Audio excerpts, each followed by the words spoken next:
Episode 9, Vulnerability as Strength, the Courage to be Seen. Welcome back to The Inner Architect. We have reached the point in our series where we must talk about the soft foundation, the part of your structure that allows it to sway in the wind without breaking.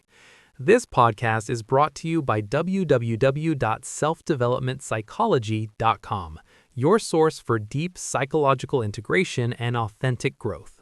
In our last episode, we talked about resilience, the ability to grow through stress. But there is a secret ingredient to resilience that many of us fear. We often think that to be strong, we must be perfect. We think we must wear a suit of armor, never show a crack, and always have the answer. But psychology tells us the opposite. Armor protects you, but it also prevents you from connecting, growing, and being truly seen. Today, inspired by the groundbreaking work of Dr. Brené Brown and decades of humanistic psychology, we are exploring vulnerability. We are going to deconstruct the myth that vulnerability is weakness and reveal why it is actually the ultimate act of courage for any inner architect. Part 1. The definition of vulnerability.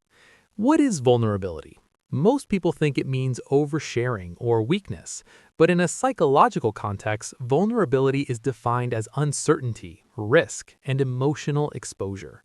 It is the feeling you get when you start a new business, when you tell someone, "I love you" first, or when you share an idea that might get rejected. Vulnerability is the birthplace of every meaningful human experience. Without it, there is no innovation, no intimacy, and no authentic leadership.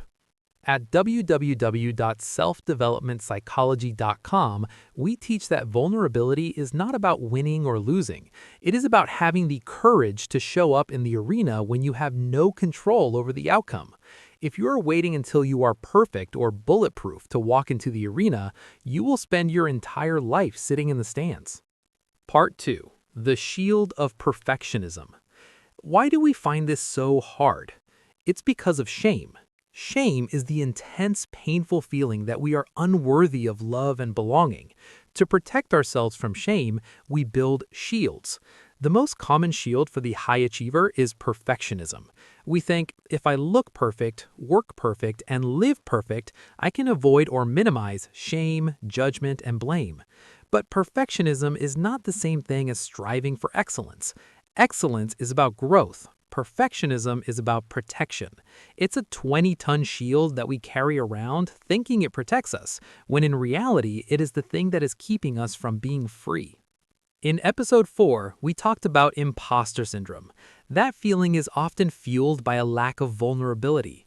When we hide our struggles, we feel like frauds. When we own our struggles, the imposter has no power over us. Part 3. The connection paradox. There is a profound paradox in human relationships. We are drawn to people who are vulnerable, but we are terrified to be vulnerable ourselves.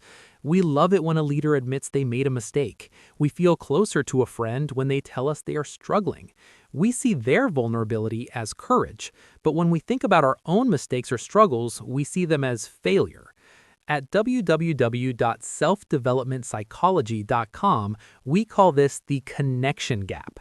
True connection only happens in the space where two people are willing to be seen as they are, flaws and all. You cannot truly connect with a mask. You can only connect with a human. If you want deep relationships and a loyal team, you have to be willing to take off the mask first. Part 4. Practical vulnerability in leadership and life.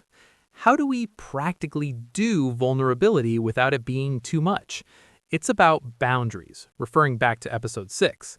Vulnerability without boundaries is not vulnerability. It's floodlight sharing, which often pushes people away. True vulnerability is great heart sharing. It looks like asking for help when you are overwhelmed, the opposite of the soloist imposter, admitting "I don't know" in a meeting, then working to find the answer. Sharing your shadow, episode 2, with a trusted partner to build intimacy. Taking a risk on a creative project even though you might fail. Reflection pause. Think about a secret you're keeping, a mistake you made, or a fear you have. Imagine the energy it takes to keep that secret hidden. Now, imagine if you shared it with one safe, trusted person. That exhale you feel in your mind, That is the power of vulnerability. It releases the pressure of having to be the architect who never makes a mistake. Closing thoughts. Vulnerability is the core of everything we want in life. It is the bridge to intimacy, the fuel for creativity, and the foundation of true resilience. You don't have to be perfect to be powerful. In fact, your power is found in the very places where you are most human. Thank you for being brave enough to listen to episode 9. For more on the shame resilience framework, visit www.selfdevelopmentpsychology.com. We have resources there to help you identify your shame triggers and move towards authentic courage. In episode 10, we are going to reach the halfway point of our journey. We will discuss the paradox of choice, why having more options often makes us less happy, and how to make decisions that stick. This has been a production for www.selfdevelopmentpsychology.com. Until next time, take off the armor, answer the arena, and let yourself be seen.